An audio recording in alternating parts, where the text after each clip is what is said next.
Everybody knows Christmas is a day of giving. Well, I mean, it's got a lot of other themes as well. Christmas is a holiday that is pretty much friendly to everybody, even if they're not religious, considering religious people celebrate the birth of Jesus. Non-religious people, such as myself, use it as an excuse to eat a lot, and visit families, and then get a bunch of clothes from their grandmas, and then there are the little folks that celebrate the arrival of Santa Claus. For many different countries, there are many different forms of celebration. And with that being said, let's begin. In the year 1870, the holiday that we all know and love as Christmas began, mainly as a tradition where we celebrate the birth of Jesus since he came back to life in midwinter. But for the folks in Scandinavia, it was something a little bit different.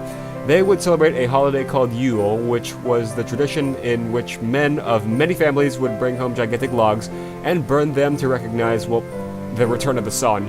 The people thought that every little spark of fire was the representation of more cattle being born.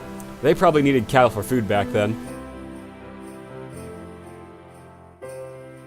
The Romans never really celebrated as much as other people might have, since it doesn't really get cold over there, which they called Saturnalia. Around the winter solstice, the Romans put together an event called Juvenalia, which focused on honoring the children and celebrating the birth of the sun gods. Juvenalia always took place on December 25th. In the year 1645, Oliver Cromwell led an attack on England, therefore keeping the celebration of, well, I don't know, who knows what, that took place on the 25th of December from happening. And the reason I say who knows what is because nobody really knew what Christmas was all about. In case you don't know what Christmas is all about, you can go check out the video I posted last year. It didn't really matter for the folks over in Boston because in 1659, religious practices were outlawed. But then in 1681, John Smith came to America and was like, hey guys, let's recognize the fact that this is a joyous day that is enjoyed by many, and these people should be allowed to enjoy it too. It became a national holiday both for religious people and for non-religious people.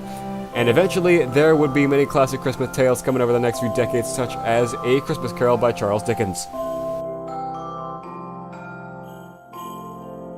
In the year 335, the man we all know named St. Nicholas passed away on December 6th. Before I go into any details, here's a backstory about how the concept Santa Claus came into place. A poor man with $3 barely had enough money to put a roof over their head, and they could not afford a dowry. Nicholas went to the man's house and dropped a sack of gold down the chimney and landed in a drying stocking.